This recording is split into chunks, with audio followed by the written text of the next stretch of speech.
This week, we interview Jay Lundy of Acme Cigars. In the Debonair Ideal segment, we discuss what it means to be a classic cigar. Stogies of the Week will include my thoughts on The Whore. And Will talks about a short and fat cigar to pair with beer. All that and more, so stay tuned. Broadcasting live from G-Unit Studios in Rhode Island, where cigars burn slow, ashes fall fast, and cocktails flow steady, it's the Stogie Geeks Show!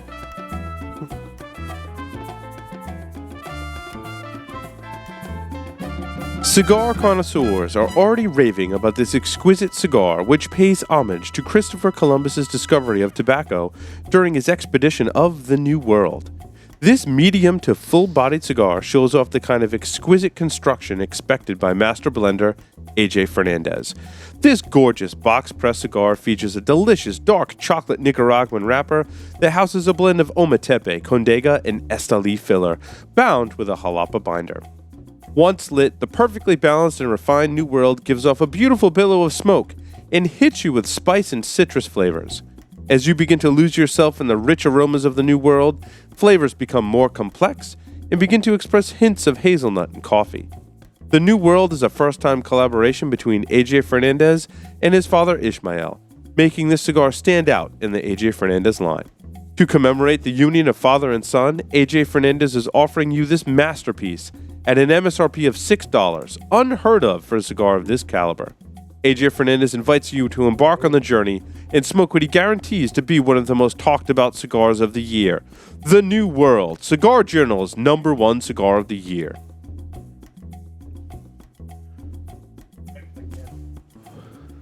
If you created the Aging Room small batch cigar line, the highest rated boutique cigar brand of our times, what would you do next? Well, if you're Rafael Nodal from Boutique Blend Cigars, you would combine your three most important passions of your life, Cuba, music, and cigars, and create a new classic, La Boheme Cigars. La Boheme is Rafael's take on the golden age of Cuban cigars. La Boheme is a sophisticated blend of extra-aged and hard-to-find tobaccos from the Dominican Republic. A medium-bodied cigar, rich in flavors reminiscent of the island he left 35 years ago in a small boat with his family. Why wait for the embargo to be lifted? Smoke La Boheme today. Blending is in our DNA.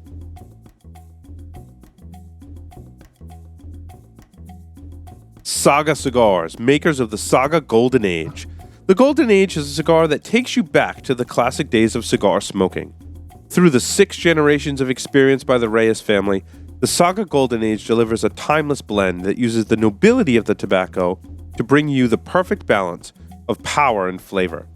It narrates better than words the history of a family's tradition in tobacco, delivering a cigar much like the ones they used to smoke in the times of Hemingway. Saga Golden Age is a full-bodied, full-flavored Dominican Puro. With tobaccos from one farm, the blend features a Corojo 2006 wrapper and filler from original Cuban seeds grown in the Dominican Republic. Available in 4 sizes at an affordable price, the Saga Golden Age is sure to please and take you back on a journey to yesteryear.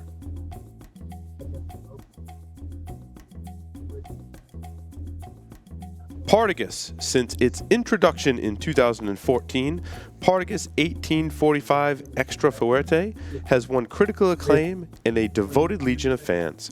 Flawless construction and full-bodied flavor are the hallmarks of this rich, dimensional cigar that features prevalent notes of wood and coffee. Made with a unique blend spanning 3 continents, Partagas 1845 Extra Fuerte is the perfect choice for any cigar smoking occasion. Welcome, everyone, to the Stogie Geeks Show. This is episode 154 for September 3rd, 2015. I'm your host, Paul Asadorian, joined on the lines via Skype by Mr. Will Cooper. Welcome, Will. Hey, greetings, Paul. I'm real excited to be in our new digs here on StogieGeeks.com. That's right. We are broadcasting live on our new, very own live streaming channel. It's on our website, stogiegeeks.com/live. You can go there 8:30 p.m. on Thursday evenings and watch the show live. And yes, it is a live production, so sometimes you get to see some of the behind-the-scenes things especially at or around 8:30. But, by the third take tonight, we got it right. I'm feeling pretty good this week, mostly because Tom Brady's suspension has been lifted. I actually had a free Tom Brady shirt that was being delivered here to the studio that got delayed. I don't know what I'm going to do with it now because he is free, so I don't know. But being in New England, because we're here in Rhode Island, that was the big talk of the town today. Yeah, but they're appealing it, aren't they? The NFL is, we're getting the technical details, is appealing it, but they won't reverse the 4-game suspension. But they are appealing the ruling in some way. But on NFL.com, they said that would not affect the suspension. Yeah, I'm not a Patriots fan, but the right thing was done today. Yeah, in my opinion. Yeah. I'm glad we're all in agreement because otherwise the Skype lines might just drop you off. Will exactly. but we actually have someone from Dallas here who may have something. Oh, I bet. Yeah. So, Will, why don't you go ahead and introduce our very special guest for this evening? Yeah, so tonight we have Jay Lundy, and if the name Jay Lundy sounds familiar, he's been still associated with a company called AKA Cigars, which I've actually had the privilege of smoking. Jay actually hooked me up with these cigars a couple of years ago. Fantastic cigars. In fact, when I was in my famous Lost Weekend in Dallas, I realized how popular these cigars were in the Dallas area. And now he's got a new venture to go along with AKA called Acme Cigars. So we're going to hear all about all these things tonight. Jay, Will Cooper in North Carolina, Paul Asadorian in Rhode Island. How you doing tonight? Good. How you doing, Coop? Excellent. Good to finally talk to you. Now, Jay, you have a special guest with you as well. Yeah, actually, he just made it back in town. So this is one of our other Acme partners, Romerio Hartfield. Romerio, welcome to the Stogie Geeks show. Welcome. Thank you. I wanted to chime in on the Tom Brady stuff, but it was hard. Yeah. I told you if you tend to disagree with me, the Skype lines get a little wonky and stuff happens. So,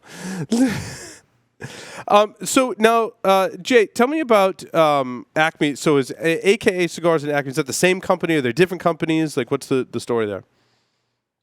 Well, I guess if you will, we're kind of calling Acme a sister company of AKA. But it's its own entity. We just decided we wanted to, finally get over to Nicaragua and do some cool things over there. We found a really great factory over there to work with. So kind of to separate the two, and also since Tom and I had got our new partners, Romerio and one of our other partners, Elliot, on board for the new venture, we decided to go ahead and separate everything, and that way we could keep all of our AKA production with Davidoff, and then all the Acme stuff with the new factory, which is called Noxa, and they're one of the oldest factories in Esteli, the second largest and oldest factory in Esteli. They also partner with Oliva Tobacco Company, which is one of the largest leaf growers and processors of tobacco leaf in the world. They supply all the big guys, my father,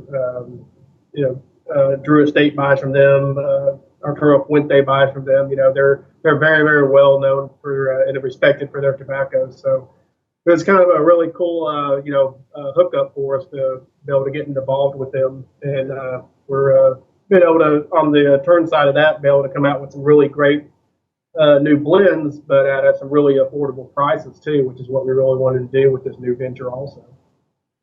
Jay, Noxa, just from my understanding, was that the Frank Lienza's factory? Yes. Okay. And we have some special news about that also a little later about him. So. Oh, awesome. Oh, we'll dig into it, and Will especially likes to dig into it and get the scoop. So. Coop the Scoop he'll be on point with that. Don't worry about that. So tell us about your. So start with the first one I smoked earlier today, actually, which was the premiere. I think in the Ecuadorian wrapper. Yep. Is that correct? Yeah, so tell us about that cigar and about that blend. I'm enjoying this.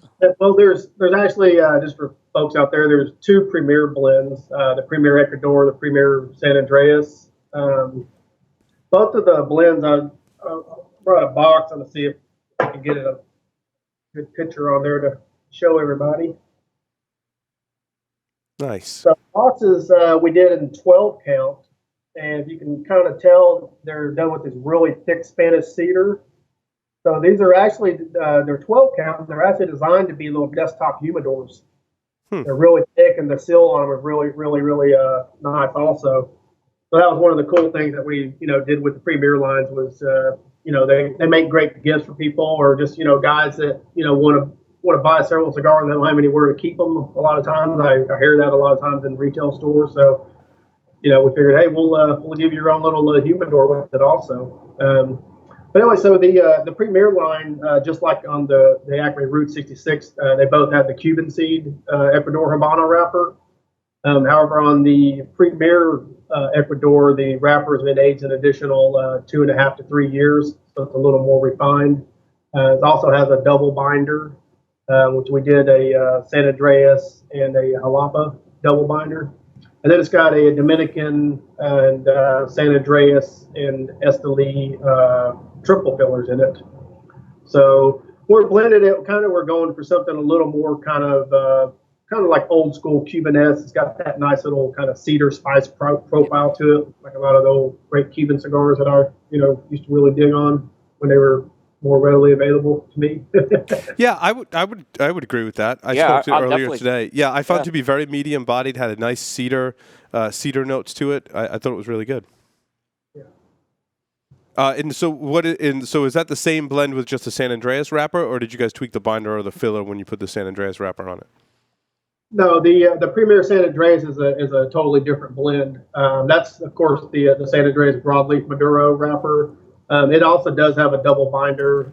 It's an Esteli Habano with the San Andreas double binder, and then there's 4 different Nicaraguan fillers in the San Andreas. So a little more medium plus. I wouldn't call it a full body cigar. I didn't want to really do anything too strong. I figured the full body guys, they'll come down to it strength wise because it's just got a lot of great flavor, and then it's also still very appealing to those medium plus body smokers out there also. Yeah, that's really smart. We've spoken to a lot of cigar manufacturers that definitely blend cigars kind of the in between, so they're not really full bodied in lots of nicotine, and that way they can appeal to the stronger cigar smoker, but it's amped down enough where the medium bodied smoker may gravitate towards it. So I think that's really smart especially from a market segmentation perspective. Yeah, definitely. We kind of learned our lesson on that one with our Respect line on the AKA side. The 2011 version was an ultra full body blend. We figured it wasn't gonna be as bad because we were still using 4 and 5 year aged tobaccos with it. But most guys, even full body guys, would start sweating after they got through about with it. So even though it's a great blend, it didn't appeal to as big of a market as we hoped for. Because there's there's the full body market, and then there's the ultra full body guys, which are few and far between. So definitely the medium body smokers couldn't handle it. So when we moved on to our 2013 version of the Respect, that was 100% different blend, but it was toned down greatly. So kind of some of those life lessons that that we're learning as we're going on. So we're kind of applying some of those here with Acme also. It's really cool. Jay, question on the San Andreas. So this is it's broadleaf, right? San Andreas broadleaf. Yes. So here's my question on that. Is broadleaf something that's typically do you see San Andreas broadleaf typically and it's just not talked about, or is this something kind of a little more unique? Because I don't often hear a manufacturer, brand owner mention San Andreas broadleaf. No, I mean San Andreas is used by a lot of companies. I mean, even on our AKA, our nth degree, that's a San Andreas broadleaf. I think some manufacturers, and just my opinion, maybe just put Maduro instead of San Andreas, because San Andreas, of course, is a Mexican wrapper, right? And that's kind of been an old thing, where people hear, oh, it's got Mexican tobacco, it's got to be bad or it's got to be poor, poor quality or such, which, I mean, San Andres broadleaf is some of the most, well-rounded, flavorful, Maduro wrapper out there. It's also actually a natural Maduro. San Andreas and U.S. Connecticut are really the only true Maduros. Everything else is fermented to achieve that dark shade, and played with in fermentation and stuff. Such. I didn't know San Andreas fell in that category. That's interesting. And from what I've been told, people have been using San Andreas tobacco for a long time, and just recently it's kind of coming to the mainstream that that's what it is, and people are advertising that.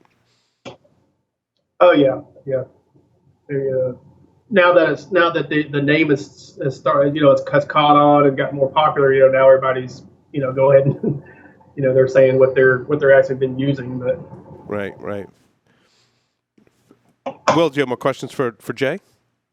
Let's talk a little about the Route 66 blend, because that's your other one that you're doing. Can you tell us a little about that? Yeah, the Route 66. We'll show the guys a picture of that box. Want to do something, of course, a little more Americana type, theme. So get a picture there. Get the Route 66 line there.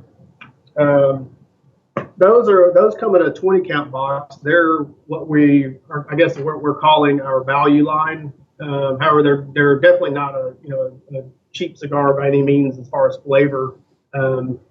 MSRP, they range between $5.90 and $7.40.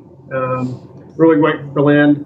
The really cool thing, which I'll show you, the size that's $7.40 is this tandem size, which is an 8.5 by 52. I don't know how good you can tell on the video, but it's actually double capped on both ends. We also double seamed the wrapper as they were rolling it. And then there's this little piece of tobacco strip in the middle. So for the guys that want a 2.5, 3 hour smoke, they got it. Or they can literally cut this thing in half and they have two Rothschilds. And now, Jay, did you say they did something special to the wrapper to allow you to cut it in the middle and then be able to smoke it? Wow, look at that. Yeah, they whenever they roll the wrapper, usually they have just a little bit of gum paste here and there, but we actually double seamed both sides of the wrapper, so when they're rolling it, it's got a really good seal on it. So that way, when you cut this baby in half, it'll cut in half perfectly, and it won't the wrapper won't come apart on you. That's cool. This has been tried a couple of times, and years and years past, but they never really got it right. One of the other things is why we're able to do this is actually because of working with Oliva Tobacco. The way that they have some really old school secretive Cuban tricks, the way they do their fermentation. This dates back all the way to Angel Oliva, John Sr.'s father that started Oliva Tobacco. He was actually literally born on a tobacco plantation, and he had worked various odds and end jobs until he got a little bit older and got into the cigar business and industry there in Cuba.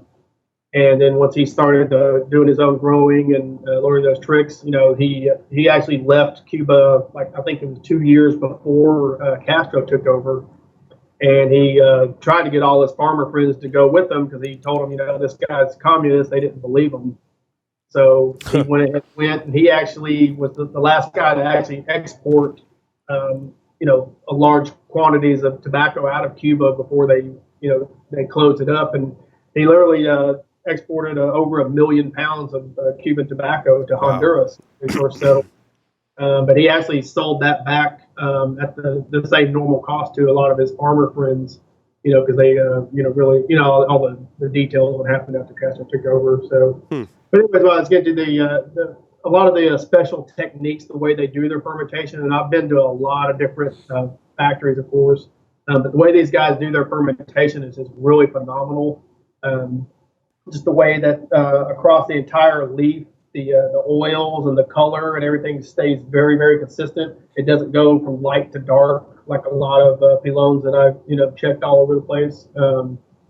So with that until you would normally have a cigar where you might cut it in half and it's going to smoke differently from one end to the other. This thing will smoke the same from one end to the other. Yeah, I was going to ask you that, like, what's different about the fillers, and it sounds like it's consistency of the fillers, because when I talk to a lot of other manufacturers, they're like, well, we place the fillers in certain spots so that either it does change while you smoke it, or just so that, it's consistent, but there's different fillers at different positions, first, or second, third, final third. But you sounded like you were able to find filler tobacco that stays consistent so that you can cut it in half and essentially smoke the same cigar in either side or either half. Yeah, because the way everybody else does fermentation, is not incorrect, by any means. It's just the way that the Olivas do their fermentation. It's just so special that it just keeps that consistency across the entire leaf. So the flavors, the strength, and everything is the same spread out through the entire leaf, which is, of course, why they're one of the most sought after companies in the world for guys to buy tobacco from. Yeah, I think that's really cool, though, because I have seen the cigars where you could cut them in half and make two cigars out of one. From what I've heard, and I've never smoked one, it doesn't always work out so well, but it sounds like you've taken a lot of the necessary steps and paid attention to the details to allow that to happen. So I want one. I think that's a really cool, and it's tough to differentiate yourself in the market today, and I think that's a big differentiator. So I think that's pretty cool. Yeah, it's just something for the future with Acme, we're going to be doing some really kind of cool, fun things. So this is just kind of one of the first ideas that we had to try out, and it's been getting a lot of great response. A lot of even from all the launch parties we did and everything, we actually sold out of all of this size before a lot of the other sizes. So yeah, I mean, do you get the feedback that it's a gimmick kind of a cigar, and does it start to get labeled as a gimmicky kind of cigar? Because we hear that about some of these other projects as well, and it seems to be that's a very negative connotation when people say, "Oh, well, that's just a gimmick cigar." Yeah, I mean, there are some cigars out there that are real gimmicky. I don't know if I would really label this one as gimmicky, because it does have a purpose, and it does meet and exceed that purpose very well. So and it's a really cool thing for guys. We've had a bunch of guys already buying them, and father and sons, buddy and buddy, buying them, cutting them in half and smoking them, and so kind of a cool bonding thing too, maybe. Yeah, no, I think that's great, and it kind of reminds me of like a Culebra. And typically, you buy a Culebra, and then you have a couple of your friends, and you each smoke one out of the 3-pack, so to speak. Exactly. Yeah. That's awesome. I was actually thinking, if that cigar was in an area like New York, which has some high taxes, it's kind of a way you get two cigars taxed as for the one. price of one. That's a good point. Or actually taxed as one. Yeah. Yeah. In terms of we don't want to say that on air that we're trying to get around taxes. No, definitely not. In terms of the double cap, I've heard a couple of manufacturers say sometimes they have trouble with the cigars breathing because both ends are capped. Is there anything that you've had challenges with that? We did, but actually this is just one of our prototypes. Actually, at the factory level, after they roll them, we actually double punch both ends. So, normally, of course, for everybody, if you're going to cut the end of the cigar, it's going to breathe while it's in the aging room. This would have probably took 4 or 5 plus months to actually age correctly because of the the double cap. So I actually bought 500 punches and had them airshipped to the factory. So they actually, we actually double punch both the ends so they get to breathe normally while they're aging. That's a good question. Well, that's cool. Yeah, and it sounds like I said you've taken into account all of the details that are associated with that type of cigar. So I think it's going to be a hit for you. That's really cool.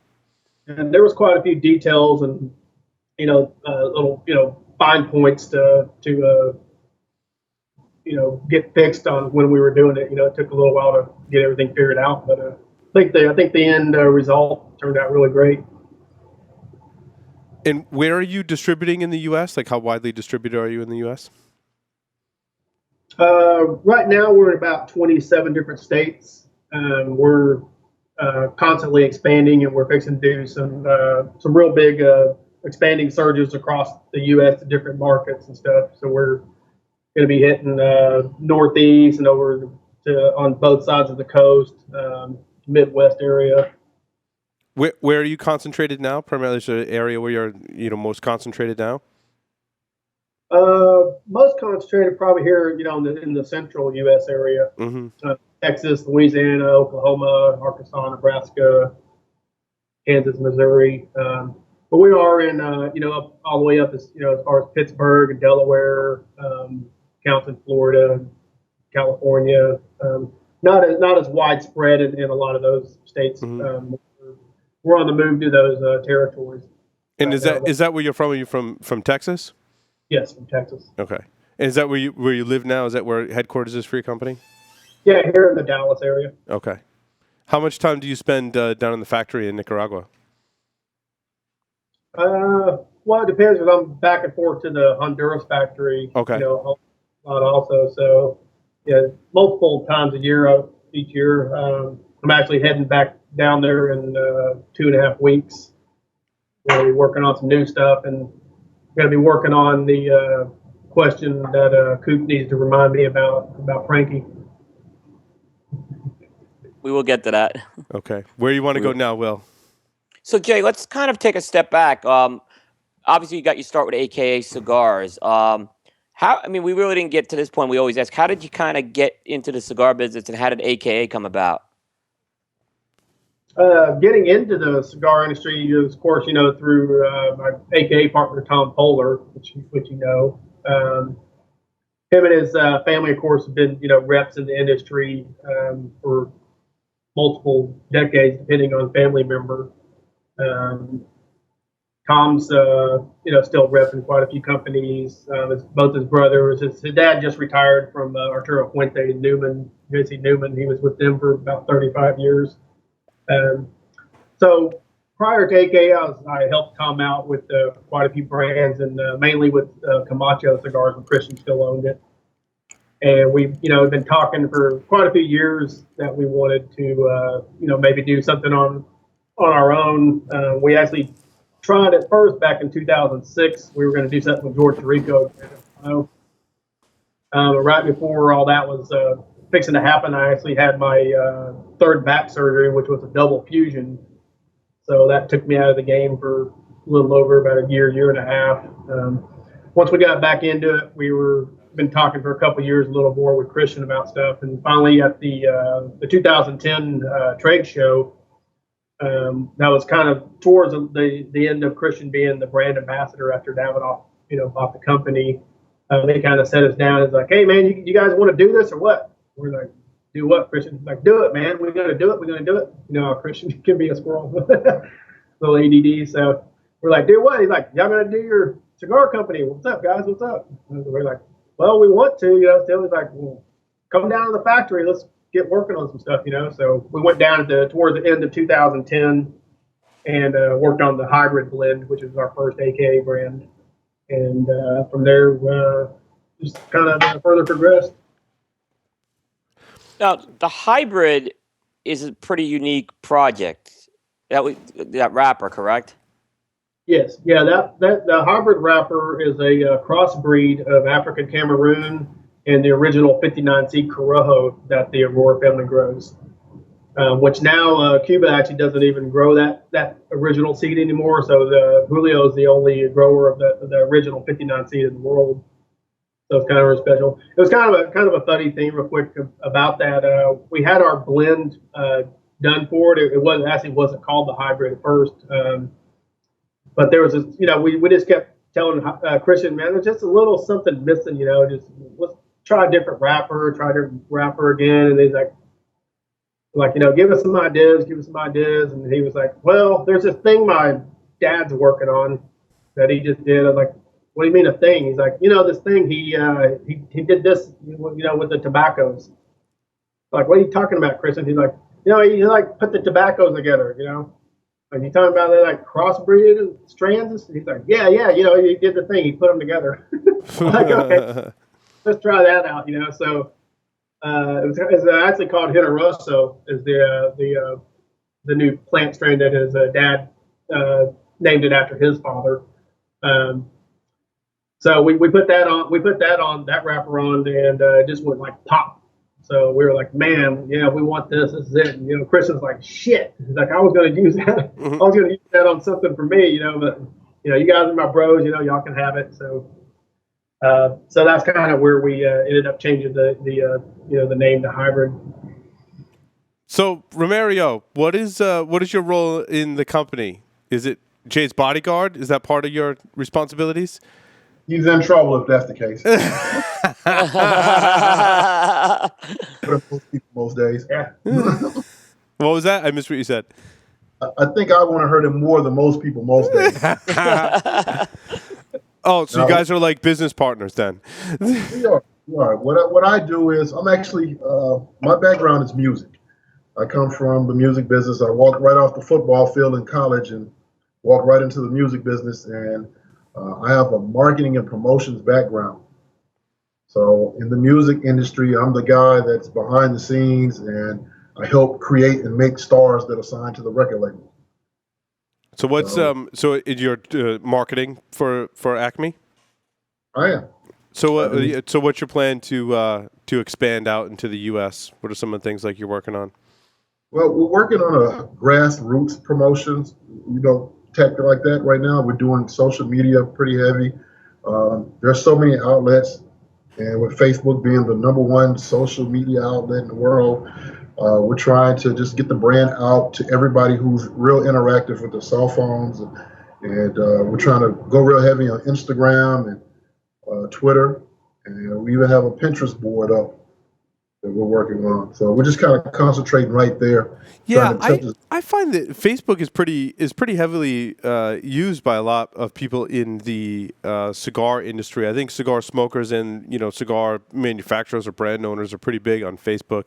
Instagram is of course huge. I can't seem to figure Instagram out. Yeah, totally. We noticed the cigar industry loves it. I as a media guy, I hate it. But I get the cigar industry's really kind of latched on to Instagram, I've noticed. Yeah. Instagram is really good for us. I mean, it's, it goes back to the old saying, a picture's worth 1,000 words. So, a picture positioned right can say a lot for a product. Yeah, especially when you do little video clips and stuff. You'll see your pictures get 50, 100 hits. You'll see your video clips get, 300, 500 hits. But yeah, I started really getting more into Instagram because after I was taught that I could once I posted on Instagram, I could go click and do Twitter and Facebook at the same time. So right, yeah, yeah. Romerio, you were behind that. We know. All right. So as long as we're on marketing, I'm going to ask this question because Acme is kind of like, the Acme name is like an Americana staple. How did you guys get the name Acme without a trademark thing blowing up on your face? Because that just seems like it's we hear with trademarks these days. It's a great name to have. I mean, it's just a great name.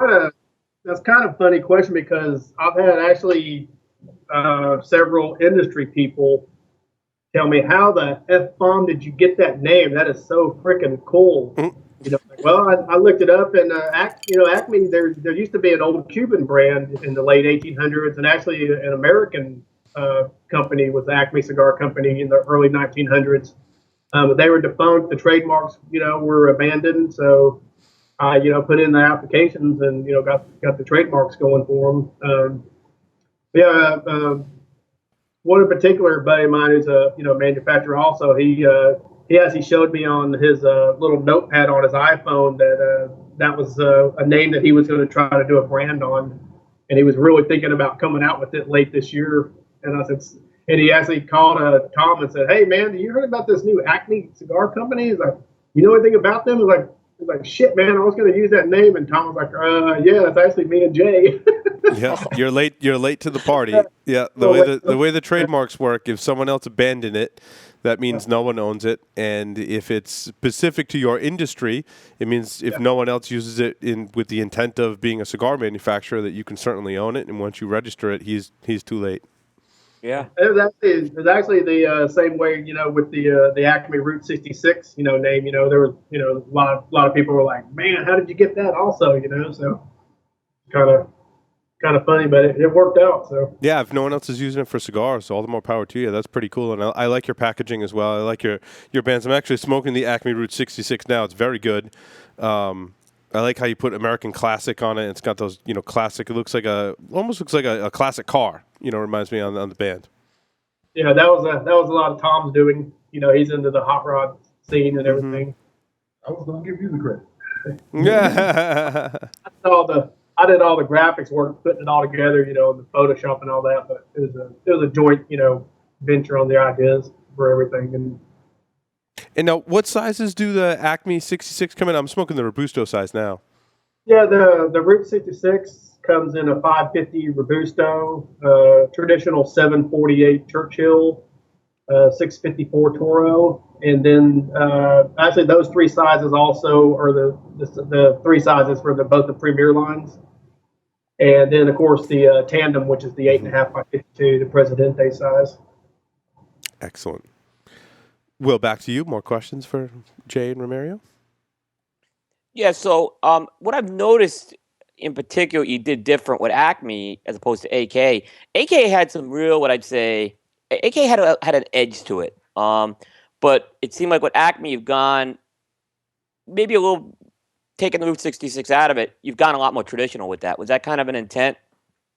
Yeah, that was a little more of intentions, AKA's, the edgy, kind of in your face line. And then the Acme, we wanted to do something, a little more classy, a little more traditional. But we also, with the Route 66, it's still not really, I don't think, really an edgy look to it. It's just, that real nice kind of classy Americana type look. Right. Yep. Yep. No, I agree. And you kind of brought a little that the motorcycle theme into that one, where AKA always reminded me of those choppers with the chrome and everything, and you kind of brought a little bit of that into there. Yeah, a little bit. With this thinking back, traditionally with the actual, Route 66 highway, it's over the years it's turned into, a place where a lot of families, a lot of, guys go out and, just cruise it and stuff. So doing the lower price points with the Route 66 line, we did that. So it was kind of, it's an everyday cigar. It's a, very good blend, a very good, flavorful cigar. The price is right. It's something, that you could get out on that long highway and just smoke one after the other, or you could, something you could smoke every day. So I was looking just kind of at your Vitolas, and most of your Vitolas are in that 48 to 54 range. So I got to ask this: are people already asking you for the 60? Because I didn't see you did a 60 here. Yeah, if we go up in size, we'll probably max out of the 60. We're not interested, just like with AK, we're not interested in doing any of the 70 and 80 ring gauges and stuff like that. I'll leave that to the guys that are doing those now. You leave that to Christian, right? Is that what you're going to say? Yeah, well, Tom Lucas. Tom, yeah. him and Matt and all the JFR and all them, they can have fun with those. But I find that we talk about the whole 60 ring gauge thing. I find that 58, in my opinion, take this for what it's worth, I find that 58 is so close in size to the 60, and it gives you that large ring gauge experience. But I find that just even that small, subtle difference gives you a better smoking experience. So it's almost like we were talking about at the beginning of the interview. You can kind of appeal to the larger ring gauge size smokers with a 58. And some of the smaller ring gauge guys, don't be shy about a 58, because the larger ring gauges I've smoked, I felt like I was smoking a 60 ring, and we'll be like, no, that was really a 58. And I'm like, wow, I never would have, it felt a little more comfortable to smoke, and I think it gets better flavor from a 58. I don't know if you guys have experienced that too. Yeah, I personally can't smoke a 60 ring gauge or bigger. It's just too big for me personally. Yep, I agree. I prefer like a 54 and down.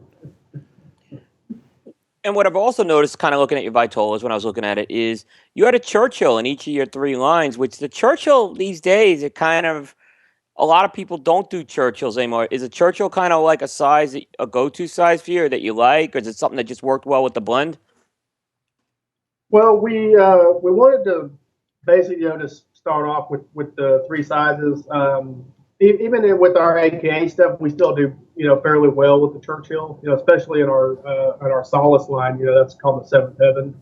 Um, but yeah, I think depending on which part of the country, and actually the time of the year and stuff, usually cooler parts of the country, cooler weather. When it's here in Texas, you tend to sell more Churchills, and when it's hot outside, or if you're just in a really hot part of the country, guys don't want to smoke for 2.5 or 3 hours.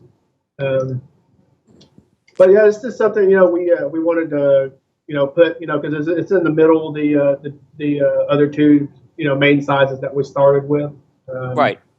and we can expand off of that. But we've had some good success, and even all the retailers that have already been ordering, they've been ordering pretty steady through the all the Vitolas.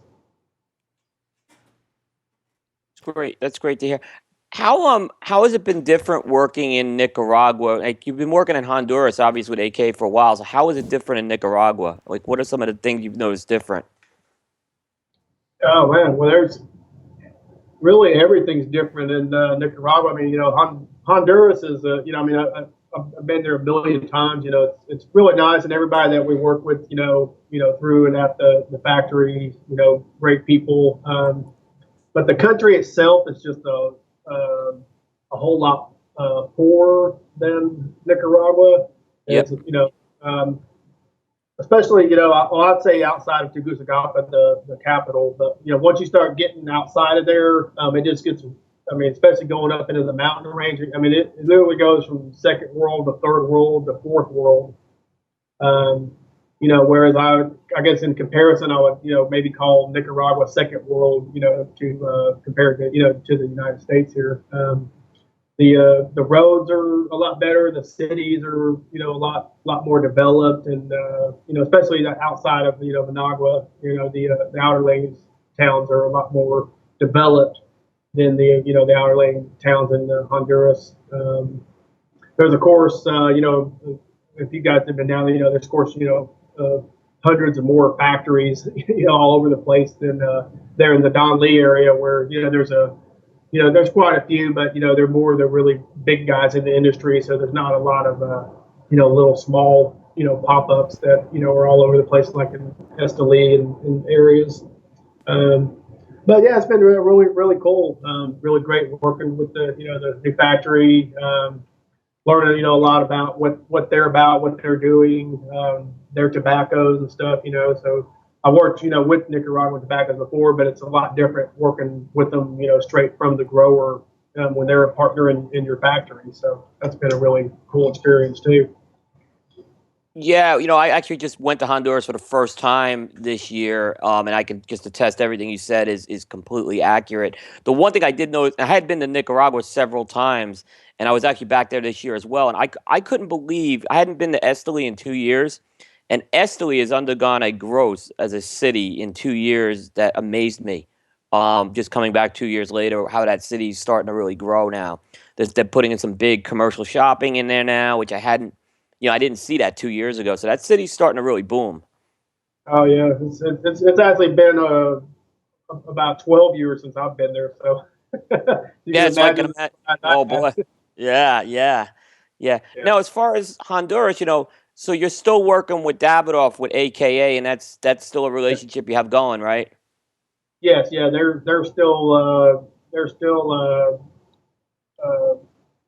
very good to us. We're still have a great partnership with them with the AKA side. So that's why we decided with the Acme side, since it's a new venture, new partners, we just wanted to try a new factory. One of our partners, Elliot, had the connections to get in with this factory, which of course, most of these big factories, they just don't invite people, to walk through the doors. You got to kind of by invitation only. So, yeah, it's a really been a cool thing. Oh, that's excellent. That's excellent. So, Jay, what do you got coming out next? The Acme side, we are working. Well, actually, we've we call it ascertained. Yeah. We've ascertained a blend from the factory when I was there this last time, which actually was my fourth trip to factory. I like, well, what do you guys got? What do you guys got over there in the cold storage? Because most giant factories have, a lot of things they've had for a while in the cold storage. So I'm, looking through, and most of the stuff I could kind of see the blends, and I wasn't really interested in. They had this petite Corona, and just said Frankie on it, and I was like, what is this? They're like, oh, that's a blend that Frankie did. And I was like, can I smoke one? They said, yes. I, lit it up there, and I was like, wow, this is kick ass. Like, tell me more about this. And, why are these here? What's going on? Can I have them? Or can I, whatever. So they're trying to find the date on it, but this is either the last or second to last blend that Frankie ever did before he died. And these have been sitting in their cold storage back since like 2008 or 2009. So I was like, wow, yeah, we have to have these. We'll do just a special little limitada deal for this fall. So that's kind of our plans. We're going to do those in some little nice little 12 count boxes and come out with them in the fall. From what they had left, we're going to have about 600 boxes that we're going to unleash. So we'll definitely put the word out. It's going to be limited to certain key accounts across the U.S., and then we'll post also, which accounts have what. And the name of that cigar is going to be it's going to be called again, I'm sorry. Just it'll be the Acme Limitada. Acme Limitada. But it was labeled, I guess, Frankie Jr. or something. It was just labeled Frankie. Okay. They're in the cold storage, just on the little paper they have. So I had to find, of course, do some asking around, what's going on with them, and they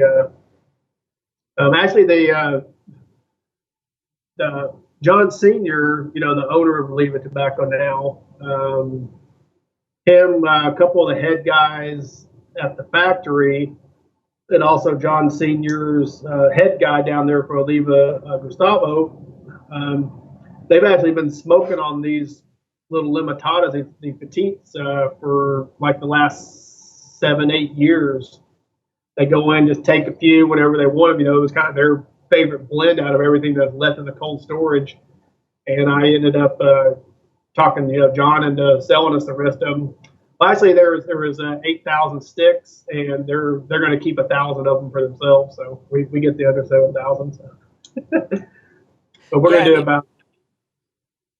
Go ahead. I'm sorry.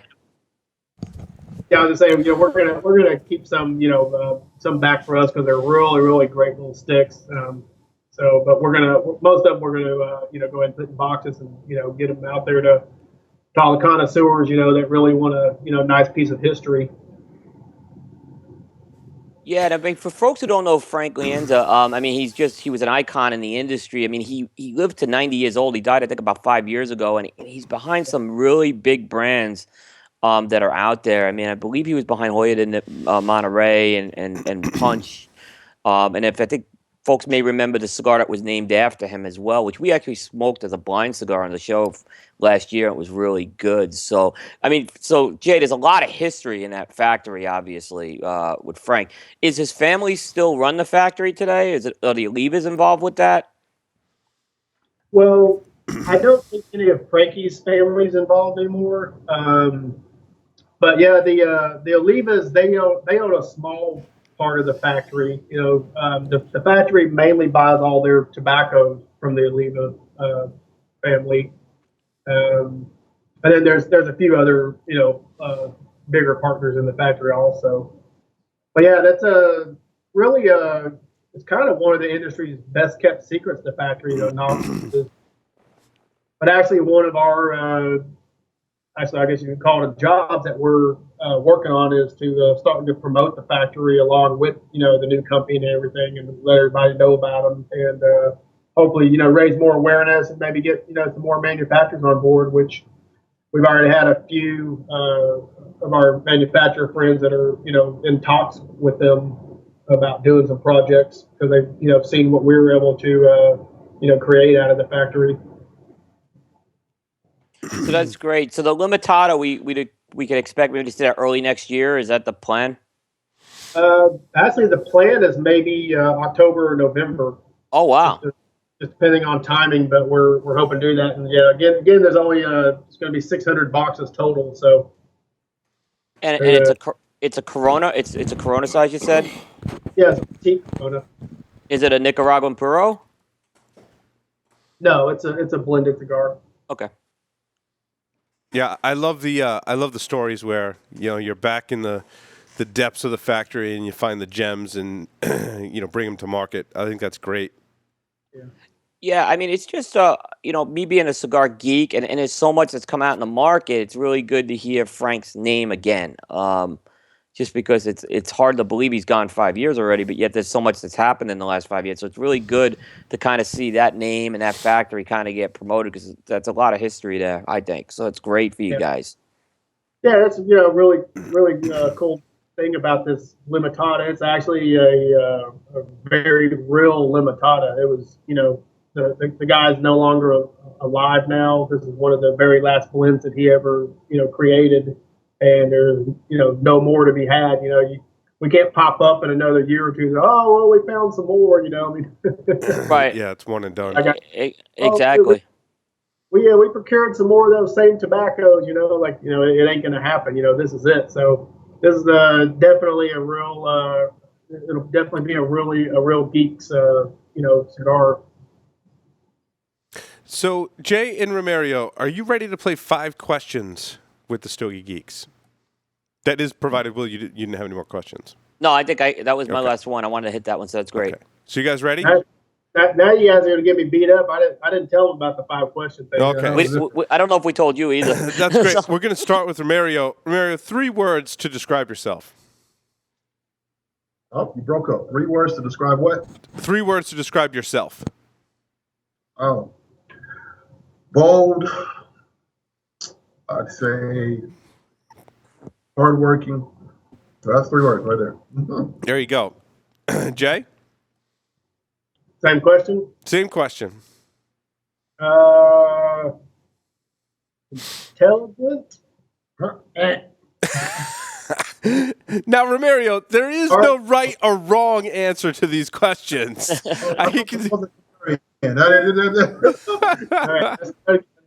Intelligent, hard worker. I'll make that one word. And, of course, a word that I made up for myself, which is butamus. Butamus. I like it.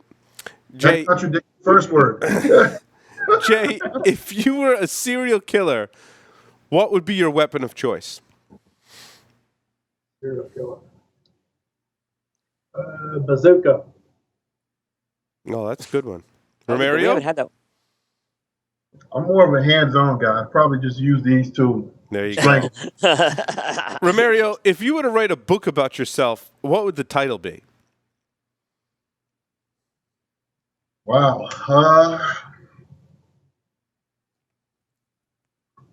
Definitely would be something about probably from the, I wouldn't say the bottom, but I'm from Mississippi, a place where there aren't many opportunities afforded to people in the professional world. And having come from there, through football to just being able to sit here with Jay and be part owner of a cigar company, it would have to be something like from the bottom to the top, from rags to riches. Even though I didn't necessarily come from rags, but something to that effect. Okay. I never thought about it, but it'll be something to that effect. I thought you were going to say bald, barehanded serial killer, but Hey, no way, it's a word too. Jay, what would the title of your book be? Probably Life and Times of Jay the Butamus. There you go. Jay, in the popular game of Ask Grabby Grabby, do you prefer to go first or second? What was that? In the popular game of Ask Grabby Grabby, do you prefer to go first or second? I'll take sloppy seconds. Romerio? Never played that game. It's popular in Europe. Okay. He would go first, definitely. I don't understand the game, but so Ask Grabby Grabby. Explain it. How does the game work? It's completely fictitious and made up. You'd be surprised how many people email me afterwards. They've been on the show. They're like, I searched on Google for that Ask Grabby Grabby game, and I can't find it anywhere. Like, that's because we made it up. Actually, we stole it from somewhere. Romerio, choose 2 celebrities to be your parents. Okay. Celebrities to be my parents. Now, I'm from the music industry, so I have a love-hate relationship with most celebrities. There you go. But who I think would be a good father?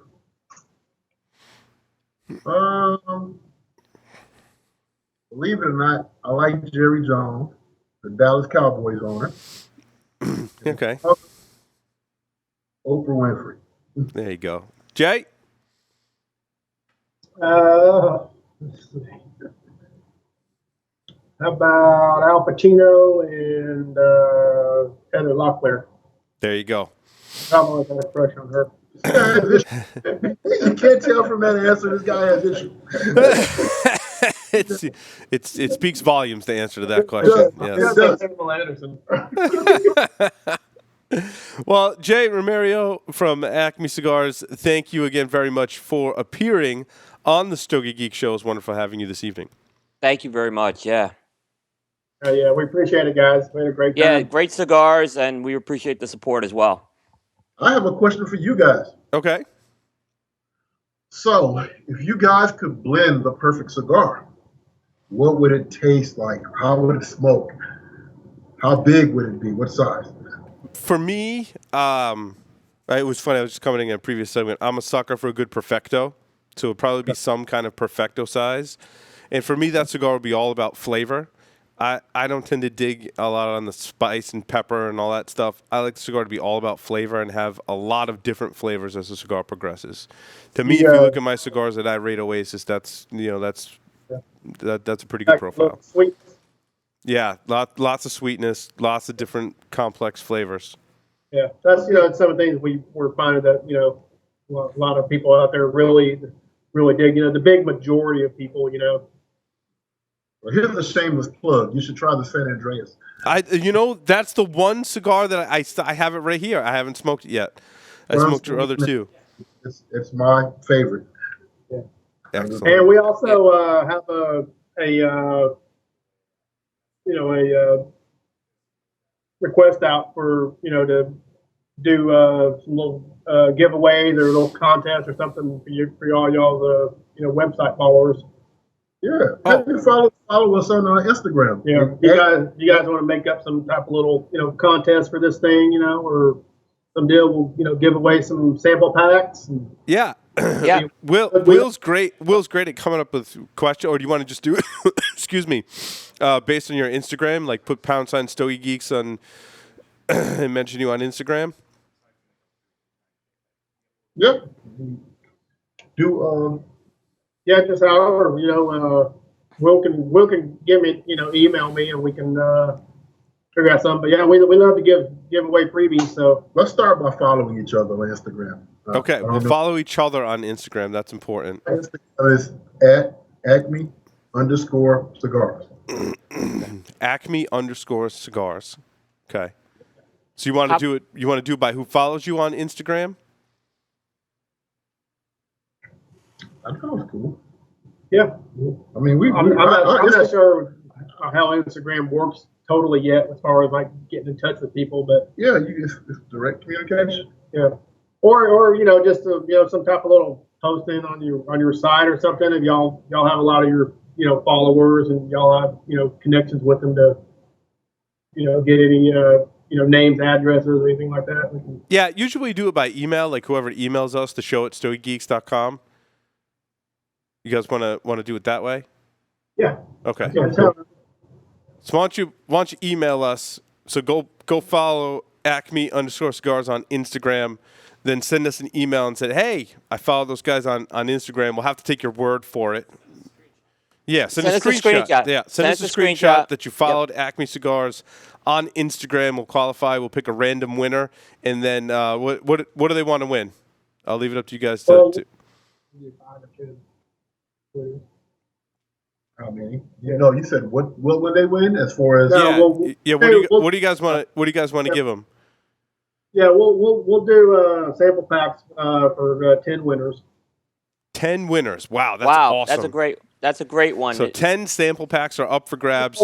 You got to follow Acme_Cigars on Instagram. Send us a screenshot that you've done that, and we'll send you some Acme cigars. Well, you guys will send them. We'll send you the winners' information. How's that sound? Yep. We'll go through all the entries and randomly pick 10 winners. There you go. We will do that, and we'll connect you with the addresses. We really appreciate that. That's very kind of you guys. That's great for our listeners. 10 sample packs. That's probably the most sample packs we've given away in one show. You guys are awesome.